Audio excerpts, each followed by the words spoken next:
Chad, thank you so much for being here today. I greatly appreciate your time. For those watching or listening who have not had the pleasure of meeting you, can you share with everyone your name, your company name, and where you guys are located? Yeah, thanks for having me, Bob. I appreciate it.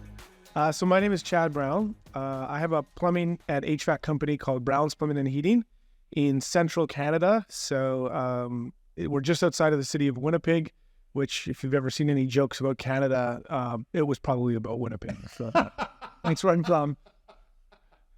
And the original, so where the office is, you said it's about an hour outside Winnipeg? Yeah, about that, yep. How large is the community? Like how many houses? Like the actual community is like probably 20-ish, and then there's the trading area around it. Might push it up. I don't actually know the number, 30,000 to 40,000. But it's smaller. Yep. And you're trying to get into Winnipeg a little bit. Yep. Very exciting, very exciting. We're talking for a good reason. I know since you joined us, business has grown considerably.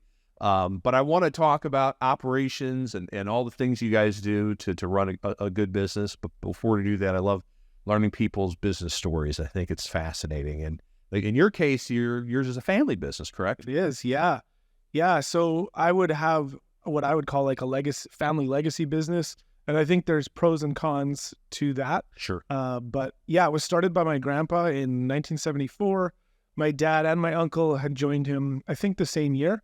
And so my dad actually ran the company for most of its time. And if anybody's seen our logo or our mascot, that's actually a cartoon of my dad. And that's legitimately what he looks like. Yeah.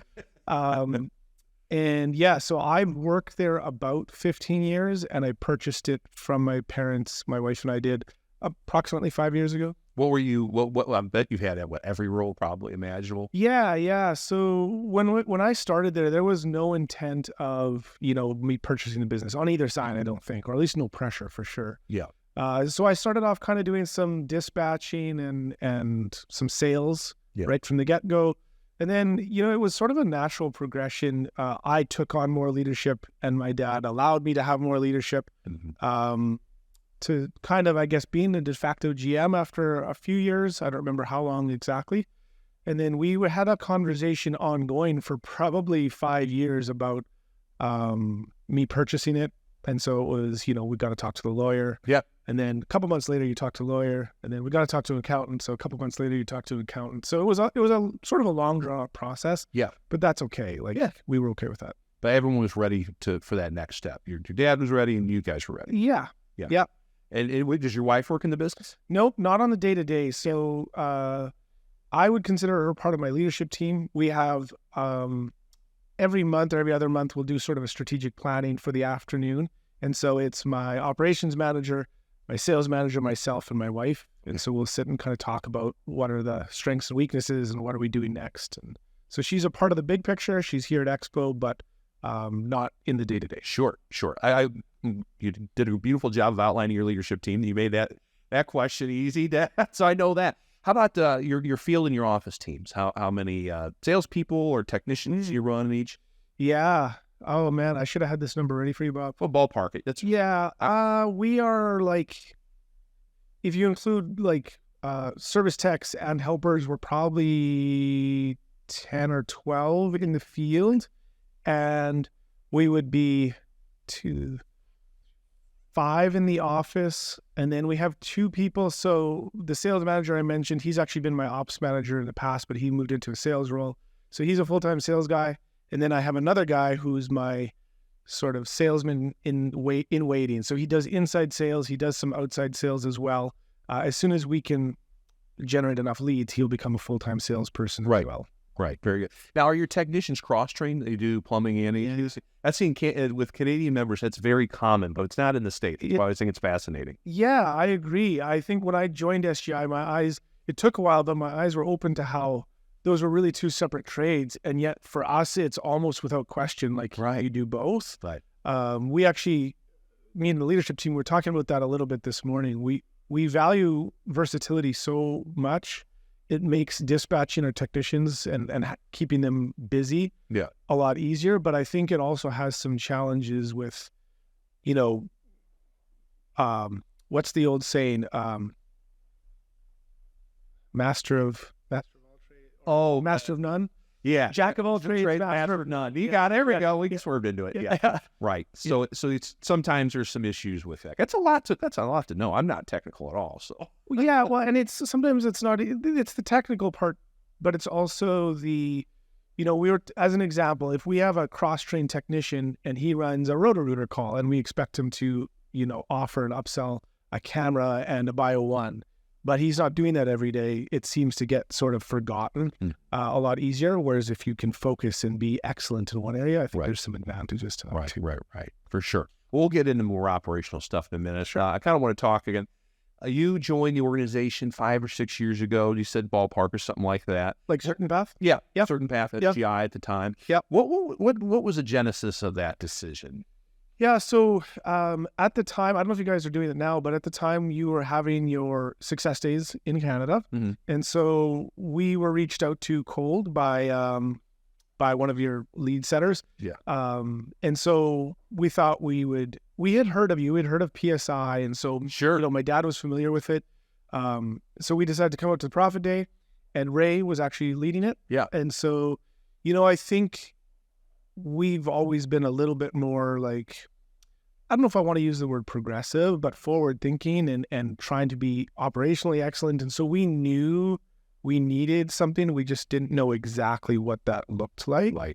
And so, yeah, that day right then and there, we kind of knew this was for us. Me and my dad had attended it together, and we decided to sign up. So, because you guys were quite a bit smaller back then, you were around $1 million or something. Yeah, I don't remember the exact number. Low million, probably. Right.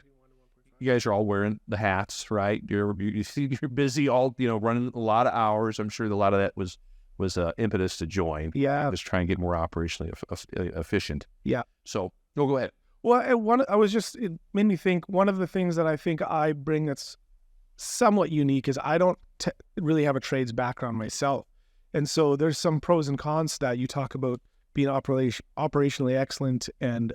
So I cannot go out and help my guys on the tools. I simply don't have the technical know-how. Yeah. And so I think that has some challenges, but it also sort of forces me to stay focused on the business side and how do we grow and how do we be profitable. Right. For sure. After a profit day or success day, there's EP, executive perspective. You get the fire hose treatment and learn everything. Where was that in Dallas at the time? It was in Dallas, and it was before you guys. I think we were the last session of EP before you guys moved into your office. So we were actually still in the hotel. Oh, yeah. Maybe I was at that one. I don't go to them very often, but I remember it was at the hotel. It might have been the last one. It was, I forget what that was. But either way, okay, very interesting. Yep. So what was that week like? It was good. It was like you said, drinking from a fire hose. I don't think we were so early in our growth or in our progression that it was all like new. Like it wasn't like I was a operator in a truck, but at the same time, it was for sure drinking from a fire hose. And how do you? I'm a fairly driven person, so I wanted to do everything the next day. Yep. And that's not reality. And so it was a lot. Do you remember what 2 or 3? You said you want to do everything. Mm-hmm. You kind of got to do the 2 to 3 things at a time. You remember what those were for people that are we're in your shoes now. Yep. Back then. Yeah. I think. We had uniforms, but it was time to revisit it and tighten it up. Yep. We'd gotten sloppy. So I think it was uniforms. When we joined, I did not intend to start using the straightforward pricing guide. Okay. But I think I came back from EP and said, we got to do this. So I think it was that almost right away. Yeah. And, probably, I would imagine tweaking our sales process on the HVAC replacement side. Okay. Yeah. All right. Very good. How was your pricing on service and install? We thought we were high because everybody thinks that they're high, but we had to increase it significantly more, I think. Right. Maybe not day one, but in that first year, we had some adjustments to do. Sure. So, I mean, tight, but, we charge more. You got to provide more value, perceived value at least. Yeah. You said tightening up the uniforms. How about like warranty or guarantees rather? We were, putting them in print with the straightforward price there and, getting the guys to talk and communicate about that. Mm-hmm. I think I was a slow uptake on the written guarantees. Yeah. We probably didn't put that in our sales process until 3 or 4 years in, probably. Okay. Yeah. So that was Sure. How about like service fees? I know a lot of people are like, you give a free estimate on a new system. I know people do that, but But like for plumbing, I don't know. Did you have service fees already built in and all that? We did. I think we had to increase them pretty quickly. But yeah, we did have a service fee. So that wasn't, a hurdle necessarily for my team. Right. How about answering the phones? Do you remember back then who was doing the phones? Were you answering the phones, or do you have somebody? Yeah, we were answering the phones. I think we were, again, maybe a little bit ahead of the chuck in a truck kind of thing. Yeah. But there's always scripting that you can improve. Right. There's things that kind of blow your mind because you're used to doing them one way. And so the idea of, dispatching for profits and right tech, right job, maybe even being willing to overbook in order to get the right calls on the schedule. Those were things that, we were probably a little bit hard-headed on at first, and takes a little while to adopt. Yeah. I mean, it's a little difficult to accept. Well, we got to move people around. We told them we were going to show. I get that for sure. But if you communicate it right, people get it and they're like, oh, okay, well, great. I can run another errand or something like that. Who manages dispatching for you guys now? So we have a team of 2. This might not be the right way to do it. Oh, that's all right. We have 2 CSR dispatchers. They share the duties. One sort of designated as CSR and one sort of designated as dispatch, but there's heavy overlap between the 2 of them. And then our operations team leader, who actually started with us as a CSR, brand new to the industry, she's our operations team leader, and so she would oversee not only the technicians, but also, the CSRs and the scheduling as well. So keep an eye on it. Do they set the board in the morning then too, or do you have some manager input in setting the board in the morning? They have quite a bit of freedom on setting the board, and I would say it's more like they set the board the night before, at least for the start of the day. Yeah. But there'll always be some manager oversight and going, okay, do we have enough work? Who are we sending where? What's going on? What does this look like? That's a great point you bring up, because a lot of people are like, they don't look the day before at the call board, which you got to. So when does your team get together? You go, okay, let's make sure we need to move things around if we have to. Is it 3 o'clock the day before? Yeah, pretty much. So they're always looking at, moving things around, but we ask them to start confirming all the calls for the next morning by 3 o'clock. Yeah. And they're not really supposed to leave until they either have confirmation or at least have called, left a voicemail, and sent a text message, reminding customers about the next. Sure. That's such a big part of it. Support for this podcast comes from Rinnai. Rinnai is the #1 selling brand of tankless water heaters in North America and the first major tankless manufacturer to produce products right here in the USA at their new state-of-the-art facility in Griffin, Georgia. Long known for quality and innovation, Rinnai makes the most energy-efficient and long-lasting water heaters available, with an average life expectancy of 20 years and annual energy savings of up to 40% when compared to standard tanks. For more information about Rinnai and their latest tankless water heaters that feature Smart Circ intelligent recirculation, go to rinnai.us and learn more. How about like club memberships? Is that something you guys had in place back then? Is that a big part of the business now? Yes, we did have them in place. We call them our MVPs. So if I slip that term in, no, that's all right. Unintentional. No, I like it. So we had them. We've to be perfectly straightforward, we've struggled to sell as many as we would like and get the uptake from our customer base. We have about 500. Oh, okay. Would love to see double, triple that many. Sure, but 500 is solid. Yeah. What do they get? What are the benefits of the MVP club? Yeah, so our MVP includes 3 inspections. So 1 for plumbing, 1 for heating, and 1 for cooling. Okay. We try to split them up into 3 separate visits when possible. So we're in our customers' homes 3 times a year. That doesn't always work. Sometimes they want 2 in 1 visit, or we fall behind. So they get the three precision tune-ups, and then they get priority service. They get a 15% discount on service repairs. No overtime fees. We do charge a higher service fee and repair fee after hours, but not for our MVP members. And then the regular things like peace of mind, knowing that their equipment's kept up to date. That's great. It's helped probably offset when there's the typical lulls and shoulder seasons and stuff like that. Absolutely. Like, I think this last year or two, I don't know what we would have done without our MVPs, because there's certain times of the year it's just really, really hard to make the phone ring. Right. And so that's our go-to. We get on our CSRs and go, okay, 3 days out, the schedule's looking pretty bare. I need you to get a couple of MVP tune-ups on the board. Yeah. To at least start the guys off in the morning. Right. I'm glad you brought up outbounding. How frequently are your 2 people in there outbounding to club members or to, unclosed sales opportunities, stuff like that? Yeah. So just to be clear, you're not talking about cold outbounds. You're talking about either follow-up, gold dusting, or MVP tune-ups? Yeah. I mean, or just in general, like, you tell me what all they're doing Yeah. in terms of outbounding. Yeah. So I would say MVP tune-ups, we don't have a set rule. It'll depend on the time of year. But I would say a couple times a week, they're making some outbounds for that kind of stuff. Yeah. What we would call gold dusting, which I think is Sonia's term, I believe. Yeah. Or Missy. Anyway, It's been around. Yeah, it's been around. That we actually have a separate person. So we have a former CSR that's, I think I mentioned him earlier, that he's going to be a full-time salesperson, but he currently does our inside sales, which would be our gold dusting. That's great. So he stays on that sort of daily, whatever there is to follow up on, he stays on it. So explain for people that don't know what that is. Yeah. What gold dusting is for you guys. Yeah. So for us, that basically means if we go to a customer's house, we expect our technicians to make recommendations when they're there. And if the customer doesn't go ahead but shows some interest, we will call them to follow up. So sometimes it's my spouse isn't home. Sometimes it's I need to think about it, whatever. We had just switched CRMs. And so now there's a lot more tracking built into our software that will help us for that. So to this point, we have not called to follow up on every open lead. We've called to follow up on ones where our technicians say, hey, this customer was interested in this. Could you follow up? Sure. Yep. What's that phone call look like for that gentleman? Really just that. Just, hey, this is... So not too aggressive. No, not at all. And, we'll keep calling them until they tell us they're not interested, but we're not going to badger them. Yeah. But it really, I think you need to view that as you're doing a service to that customer because they really do want the service. They just needed a chance to think about it or whatever.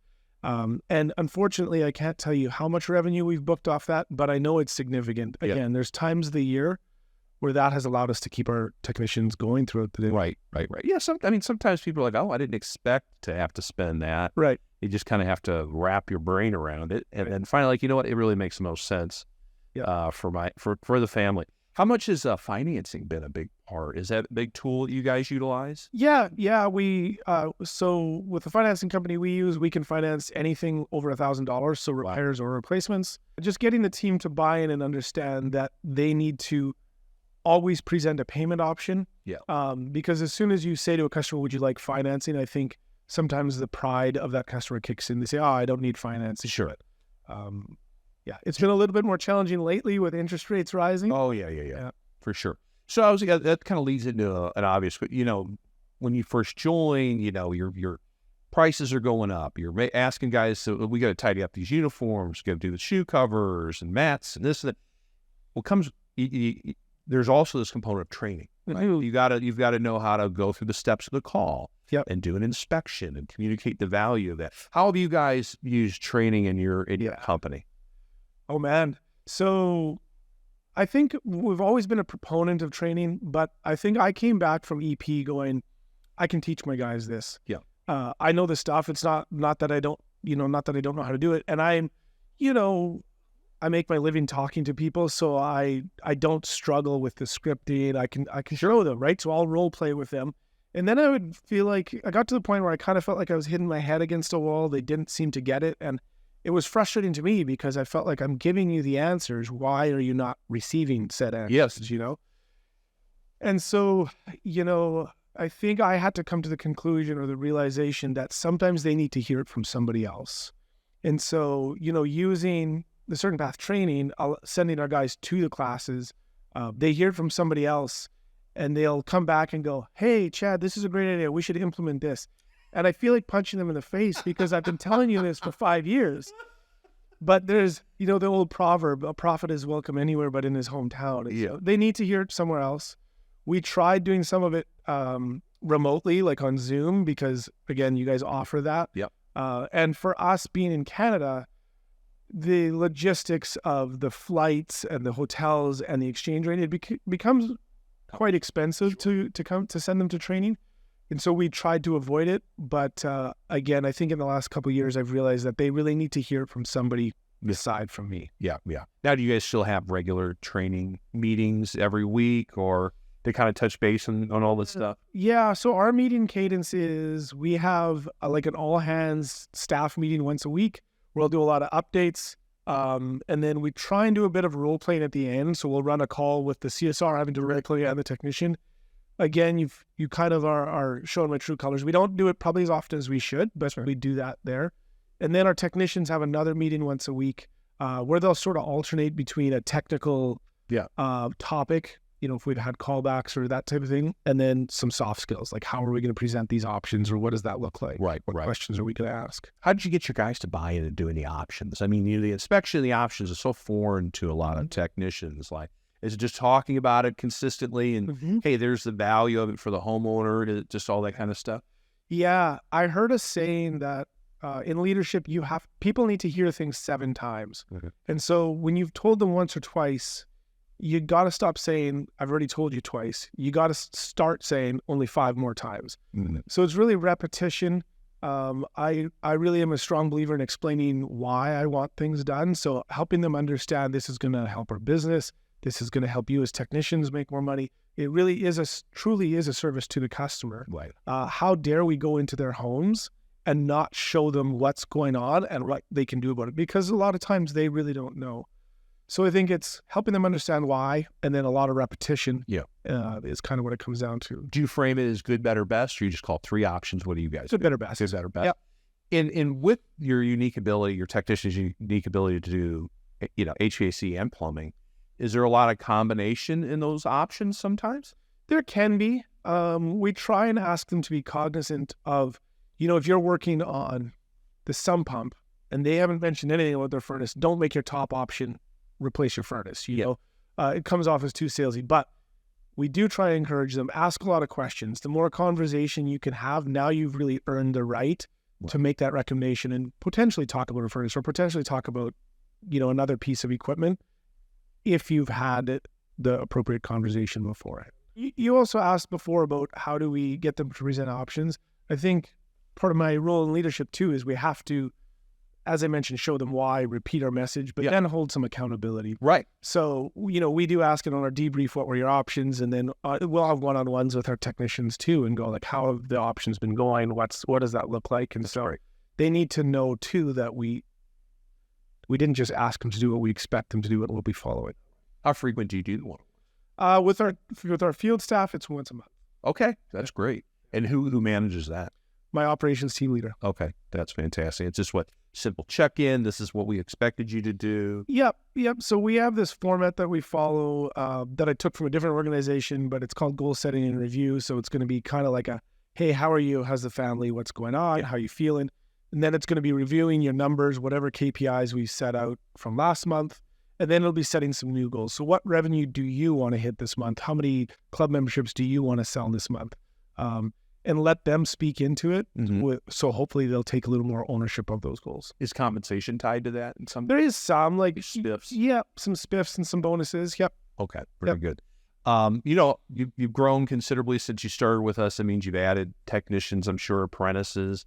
How are you? That's a big, always a hot topic. So how are you finding people to add to the team? Yeah. Love this question. Love this question. Would you like me to answer that in regards to hiring and in regards to training new technicians? Let's start with the hiring part. Okay. Yeah. So SGI, CertainPath talks about 30% of your time as a manager should be dedicated to hiring. Now, I'm not here claiming that I spend 30% of my time, but the message of you have to spend time is so critical. I think if you're really dedicated to it, there's been some coaches with CertainPath in the past that have talked about some of the processes and how you use Indeed and how you use different assessments and stuff. I think that's really important. I think if you spend dedicated time, you can find some candidates. Yeah. Now, I'm not saying they're sitting there waiting and you can have your pick of the litter. It's hard. But one of the things I find frustrating is when business owners do a really poor job of hiring. They'll do a 15-minute or a half an hour coffee break with this guy and then hire him. Right. And then they wonder why they have bad employees. Right. Well, I mean, I'm sorry to break it to you, but it's your own fault. Yeah. You got to do a better job hiring. You got to do a better job onboarding. Yeah. And so I'm a firm believer in spending time and effort and money on those things. Sure. And I'm happy to go into that more. Yeah. I was like, for example, when you're interviewing, I know interviewing is so important, trying to figure out, do I have a good person here? Yeah. So what are some good questions or What are things you ask to draw out what kind of person I'm sitting across from? So, all interviewing and hiring is sales to some extent. So I'll tell you what our process is for hiring. Yeah. Not saying we have it perfect, and I will tell you up front, we do not bat 1,000. I'll spend all this time and money and we'll still miss. Perfectly natural. Yeah. Basically, when I get an applicant in, I try and call them same day, 10-minute phone call. How you doing? I'll ask some pre-screen questions. Yeah. Like, would you be willing to pass a criminal record check and a drug test? Some things like that are sort of could potentially eliminate some headache for me. Sure. Then if we are interested, I will send them an email with a little video about us. We just have a YouTube video, Why Work at Browns. Oh, nice. And then there's 2 assessments in there. So one is Culture Index, and the other one is an assessment that has some aptitude portions to it as well. Okay. Then if I are still interested and they're interested, we'll set an interview, an in-person. Typically make them come to my office and I'll give them a little tour. That interview is anywhere from half an hour. If I know early on I don't like them, I'll cut it short. If it's a good interview, it's north of an hour, probably 2. Yeah. Well, north of an hour. And I don't ask a lot of technical questions there. Yeah. I can see what they can do technically from their resume. I'm asking things like I'm looking for certain characteristics, like what's their attention to detail, how driven are they, how how goal-oriented are they? How good are they at interacting with customers? Will they take ownership for their own mistakes? Right. There's a book, as a side note, by Patrick Lencioni called The Ideal Team Player. Mm-hmm. Really worth a read. It has some good interview questions in there. And I think my best interviews, we get really personal. Like I've had people, almost talking about their past and almost needing a tissue and that type of thing. Sure. And then I know that I've got somebody who's being really genuine. Yeah. Yeah. And then from there, if they're on board, I will set a ride along. Okay. Yeah. And so they will come ride with one of our technicians, usually like a sort of like a crew lead type position, for minimum a half a day. I do not pay them for this. Yeah. And I wouldn't pay them for that because if they demand money, they're probably not the right person for me. Right. We will buy them lunch, and I will try and get as many people in that room for lunch as possible. Very good. Like CSRs, whatever. And then, we'll usually at that point do a second interview with another manager. And so that would be sort of my minimum, and I'll call references. So that's sort of my minimum to hire anybody. That's great. So I would say before I hire anybody, I probably have 4 to 5 hours of my own time invested plus that ride along. Yeah. That's important. Yeah. It's so important. Yeah. Now, is it mostly only experienced technicians you're hiring, or Nope. you do so you have a lot of apprentices as well? Yep. And that's same, we follow those same steps. Yeah. We might abbreviate some of them if it's a more entry level position, but basically it's the same steps. Mm-hmm. Yeah. And then would you like to talk about training a little bit? Yeah, let's go to the onboarding. I mean, the next step on onboarding, after they're hired, let's go ahead and cover that. So we've tried to really drill down into that. We will spend basically the first week. The first day is kind of, hey, we want you to feel loved. We want you to feel welcome. We want you to feel like you're here. We want you to know who your manager is. We want you to know you can talk to people. Yeah. Then we kind of, the rest of that first week is a combination of following CertainPath's onboarding process with the videos and how to run a perfect service call, talking about a technician.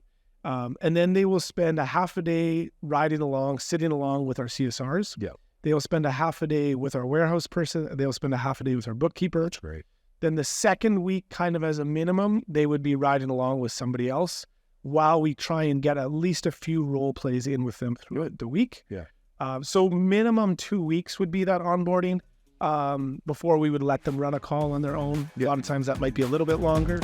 Support for this podcast comes from Dynamic Air Quality Solutions. Since 1982, Dynamic has been the leader in designing, manufacturing, and distributing IAQ products to the commercial and residential markets through authorized HVAC contractors. CertainPath members receive the exclusive value of the Clean Air Defense System private label to drive your brand in the market you serve. Our commitment starts with support. We provide you with world-class industry-leading technical and communication training, face-to-face and online. Become a Clean Air Defense System indoor air quality partner and dominate your market. Visit worldclassiaq.com for more information. And then from there, you just kind of, it's talking to them every day. How's it going? Watch the performance. Yep. That's great. Yep. And you have the normal training that you're doing that we talked about before. Yep. Very good. Okay. Do you guys, you were talking about performance management. Do you guys still do goal boards and stuff like that? Or really the one-on-one supplemented that?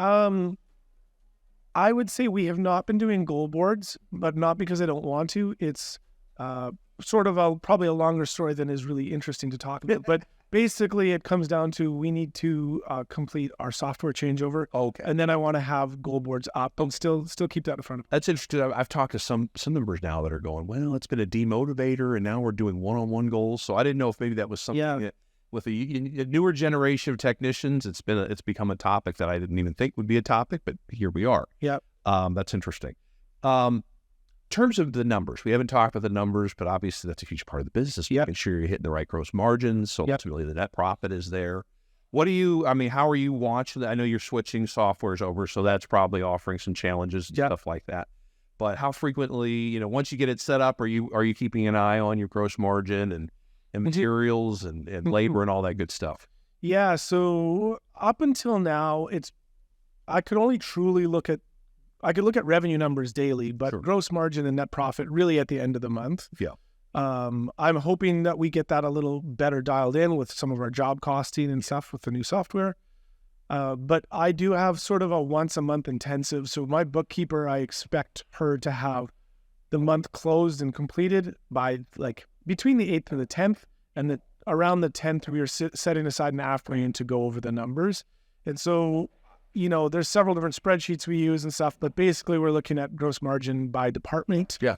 And then we can look at different technicians' performance a little bit, look at a cash flow plan to know what's coming up over the next couple of months, because it's not fun letting no to cash. With your apprentices, obviously you have a number of apprentices. How do you decide if this is a person who's going to be better at as an install type situation or better at service or eventually sales? Mm-hmm. How do you decide that? The blunt answer? Sure. I don't really care. Yeah. I'm looking for good people. Okay. So again, you go to the ideal team player, humble, hungry, smart. People who are people smart, people who are going to be well-spoken, people who are intelligent, humble and can accept responsibility for their mistakes. We can figure out the rest later. If they're going to, we talked about how most of my technicians are cross-trained. Yeah.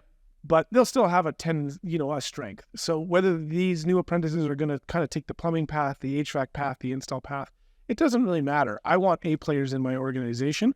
Yeah. Now, of course, there are times where you need a specific role filled, and so you'll look for that a little bit more. Sure. But mostly we want the right people on the team. That's great. That's great.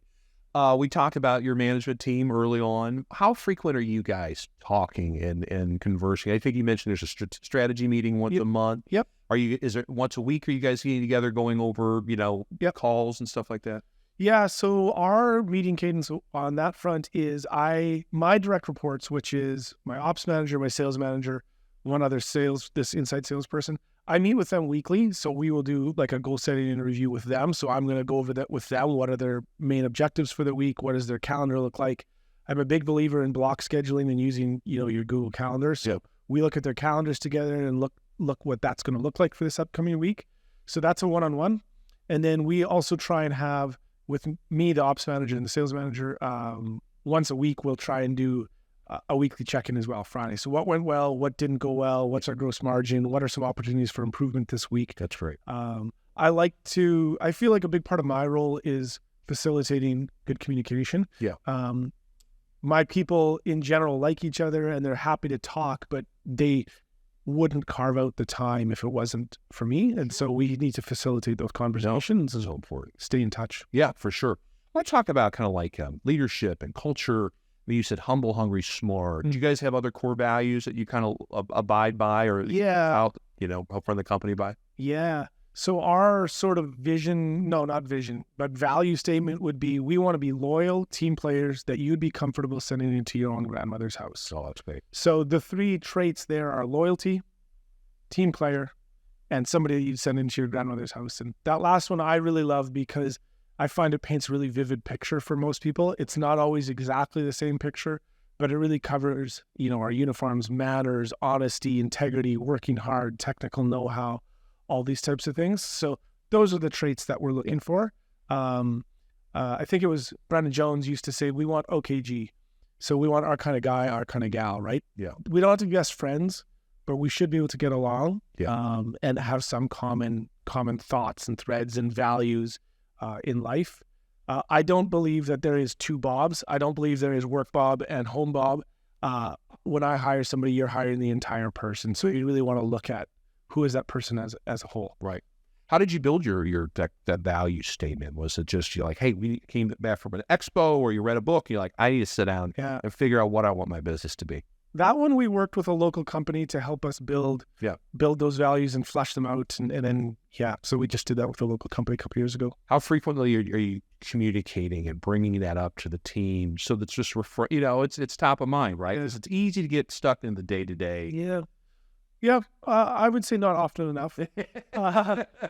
It's easy to get stuck into the day. I understand. Yeah, I hope that we communicate it through our actions, like, when we enforce uniforms or we enforce honesty, like I try not to tolerate any dishonesty as much as I can in my organization. So even if it's something as simple as, my call takers take a call and somebody wants to talk to me, don't say I'm not there. Yeah. If I am. You tell him he's not available, but let's be honest in what we do. Or if we've got a special order part in for a customer, but we don't have time to get there today, we don't tell them the part didn't come in. We tell them we're not able to get there today. That's good. Whatever. So really want that to be, as close as we can to 100% honesty. Right. Yeah, because you do those little things. It can lead to the big things, right? Yeah. But I think, you said you were getting, you were straightforward. You said we don't talk probably about it enough.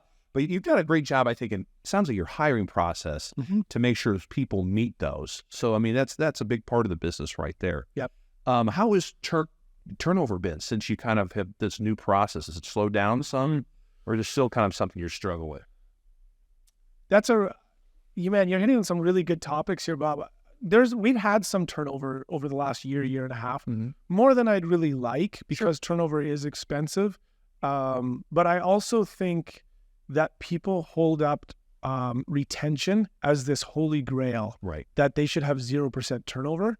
And I don't believe that. I think we want to hire well. We want to do a good job in our interviewing. We want to bring on the right people. We want to do the best we can. But you do not want to keep people around that shouldn't be in your organization.